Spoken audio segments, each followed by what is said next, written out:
ஓம் ஸ்ரீ பிருத்யங்கரா தேவியே போற்றி போற்றி. என் அன்பு மேசராசிக்கார பிள்ளைகளே, வரப்போகின்ற ஆகஸ்ட் மாதம் உங்களுக்கு எப்படிப்பட்ட மாதமாக இருக்க போகிறது என்பதை உங்கள் தாயானவள் துல்லியமாக கணித்துவிட்டு வந்திருக்கின்றேன். அதனால் இந்த பதிவினை கவனமாக கேள் என் தங்கமே. மேசராசிக்காரர்களுக்கு இந்த மாதம் 10ஆம் வீட்டின் அதிபதியான சனி அதன் சொந்த ராசியில் 11வது வீட்டில் வக்ர நிலையில் இருக்க போகிறார். நீங்கள் உங்கள் பணியிடத்தில் மிகவும் கடினமாக உழைக்க வேண்டிய நேரம் இது. புதிய திட்டங்கள் உங்களுக்கு வழங்கப்படலாம்.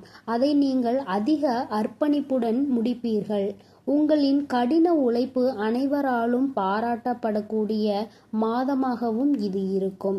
இரவையும் பகலையும் பாராமல் உங்கள் வேலையை மிக சிறப்பாக நீங்கள் செய்து குறித்த நேரத்தில் முடிப்பீர்கள்.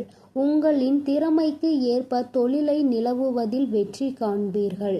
பலர் உங்களுடன் சேர விரும்புவார்கள் மற்றும் சில புதிய நண்பர்களுடன் தொடர்பை நீங்கள் ஏற்படுத்துவீர்கள். உங்கள் வணிகத்தை முன்னேற்ற பாதையில் கொண்டு செல்ல முயற்சிப்பீர்கள். மாத தொடக்கத்தில் உங்கள் பிறந்த ஜாதகத்தின் 5ஆம் வீட்டின் புதன் மற்றும் சுக்கிரன் கிரகங்களின் இருப்பு இருக்கின்றது. உங்களை ஒரு நல்ல மாணவராக மாற்றும் இது மற்றும் உங்கள் மன அமைதிக்காகவும் தூய்மைக்காகவும் இது போராடும். அன்புடன் அனைத்தையும் புரிந்து கொண்டு மனப்பாடம் செய்து அதில் வெற்றி பெறுவீர்கள். 2ஆம் வீட்டிற்கு அதிபதியான சுக்கிரன் 5ஆம் வீட்டில் புதனுடன் இந்த மாதம் நீடிக்கப் போவதால் குடும்ப வாழ்க்கையில் மகிழ்ச்சி நிலவும். பரஸ்பர அன்பும் அதிகரிக்கும். ஆனால் 2ஆம் வீட்டில் குரு கிரகம் செவ்வாயுடன் சேர்ந்து 2ஆம் வீட்டில் அமர்வதால் நிலம் சம்பந்தமான விஷயங்களில் குடும்பத்தில் முடிவெடுக்கும் நேரமாகவும் இது உங்களுக்கு இருக்கிறது. குடும்பங்கள் பழைய சொத்தை விற்கலாம். வாங்குவதற்கான நேரம் இன்னும் அமையவில்லை. புதன் மற்றும் வீனஸ் போன்ற தீங்கற்ற கிரகங்கள் 5ஆம் வீட்டில் இருக்க போகின்றது மற்றும் உங்கள் காதல் வாழ்க்கையை தீவிரப்படுத்தவும் இது உதவும். உங்கள் உறவில் காதல் அதிகரிக்கும் மற்றும் காதல் நிறைந்த தருணங்களுடன் உங்கள் காதல் வாழ்க்கையை நீங்கள் அனுபவிக்க போகிறீர்கள். நீங்கள் இருவரும் ஒருவருக்கொருவர் இதயத்தில் இடத்தை உருவாக்க போகிறீர்கள்.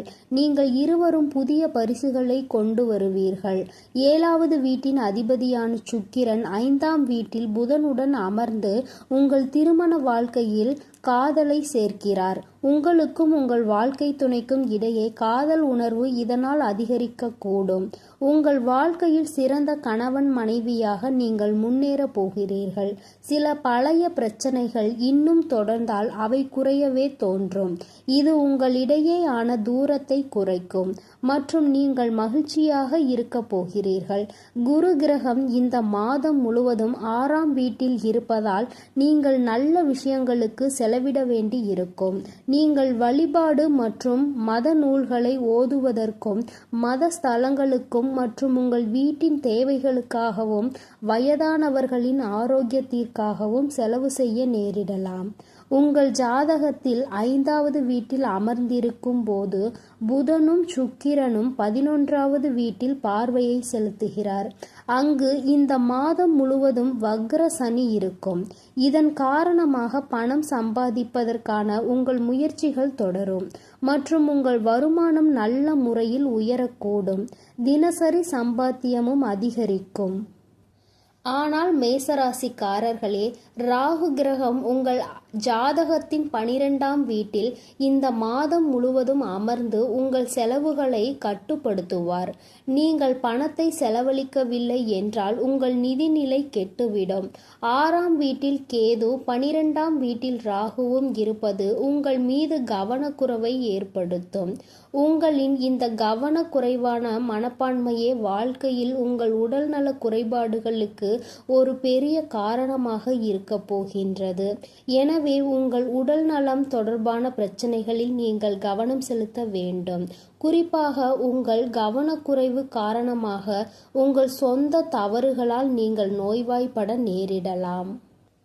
மேச ராசிக்காரர்களே, நீங்கள் அசுபதி நட்சத்திரத்தை உடையவராக இருந்தால் இந்த மாதம் உறவினர்கள் வகையில் தவிர்க்க முடியாத சுப செலவுகளை சுமக்க நேரிடலாம்.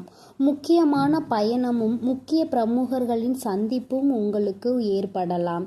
அது உங்கள் எதிர்காலத்திற்கு நல்ல அஸ்திவாரமாகவே இருக்கும். சிலர் கூட்டு முயற்சிகளில் லாபம் தேடலாம். சிலர் குடும்பத்தினரோடு கூட்டு சேர்ந்து தொழில் செய்து லாபமும் பார்க்கலாம். பரணி நட்சத்திரத்தில் பிறந்தவர்களுக்கு இந்த மாதம் ஆரோக்கியம் நன்றாக இருக்கும்.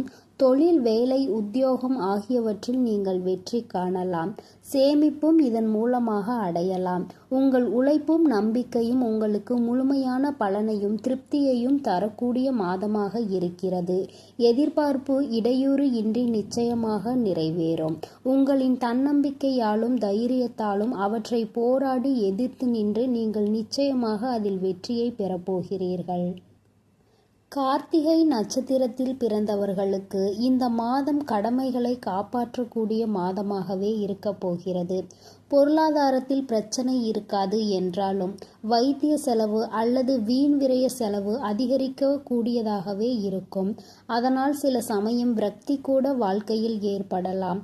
மனதில் ஆறுதலும் தன்னம்பிக்கையும் எப்பொழுதும் இருந்து கொண்டே இருக்க வேண்டும். தொழில், வியாபாரம், உத்தியோகத்தில் பிரச்சனை இருக்காது. எனவே நீங்கள் அதில் சிறந்த மனநிலையோடு செயலாற்றினால் நிச்சயமாக அதில் உங்களுக்கு அதிக லாபமே ஈட்டக்கூடிய மாதமாகவும் இருக்க போகின்றது. மேச ராசிக்காரர்களே, செவ்வாய்க்கிழமையில் சிவனை வணங்கி வர எல்லா பிரச்சனைகளும் தீரும். காரியத்தில் வெற்றி நிச்சயமாக கிடைக்கும். என் அன்பு பிள்ளைகளே, இந்த மாதமானது உங்களுக்கு எப்படி இருக்கும் என்பதையும் ஏற்பட்டிருக்கும் பெயர்ச்சிகளின் காரணமாக இந்த மாதம் முழுவதும் உங்களுக்கான நல்ல பலன்களையும் உங்களுக்கான தீய விளைவுகளையும் உங்கள் தாயானவள் விரிவாக சொல்லி இருக்கிறேன். அதனால் இந்த பதிவினை கேட்டு உங்கள் பரிகாரங்களை நீங்கள் முழுமையாக செய்து உங்களுடைய நல்ல பலன்களை நீங்கள் முழுமையாக பெற்றுவிட வேண்டும். இனி எல்லாம் நல்லதாக மட்டுமே நடக்கும். ஓம் ஸ்ரீ பிருத்யங்கரா தேவியே போற்றி போற்றி. ஓம் ஸ்ரீ பிருத்யங்கரா தேவியே போற்றி போற்றி. ஓம் ஸ்ரீ பிருத்யங்கரா தேவியே போற்றி போற்றி. ஓம் ஸ்ரீ பிருத்யங்கரா தேவியே போற்றி போற்றி. ஓம் ஸ்ரீ பிருத்யங்கரா தேவியே போற்றி போற்றி. ஓம் ஸ்ரீ பிருத்யங்கரா தேவியே போற்றி போற்றி. ஓம் ஸ்ரீ பிருத்யங்கரா தேவியே போற்றி போற்றி. ஓம் ஸ்ரீ பிருத்யங்கரா தேவியே போற்றி போற்றி. ஓம் ஸ்ரீ பிருத்யங்கரா தேவியே போற்றி போற்றி. ஓம் ஸ்ரீ பிருத்யங்கரா தேவியே போற்றி போற்றி. ஓம் ஸ்ரீ பிருத்யங்கரா தேவியே போற்றி போற்றி. ஓம் ஸ்ரீ பிருத்யங்கரா தேவியே போற்றி போற்றி. ஓம் ஸ்ரீ பிருத்யங்கரா தேவியே போற்றி போற்றி. ஓம் ஸ்ரீ பிருத்யங்கரா தேவியே போற்றி போற்றி. ஓம் ஸ்ரீ பிருத்யங்கரா தேவியே போற்றி போற்றி. ஓம் ஸ்ரீ பிருத்யங்கரா தேவியே போற்றி போற்றி. ஓம் ஸ்ரீ பிருத்யங்கரா தேவியே போற்றி போற்றி. ஓம் ஸ்ரீ பிருத்யங்கரா தேவியே போற்றி போற்றி.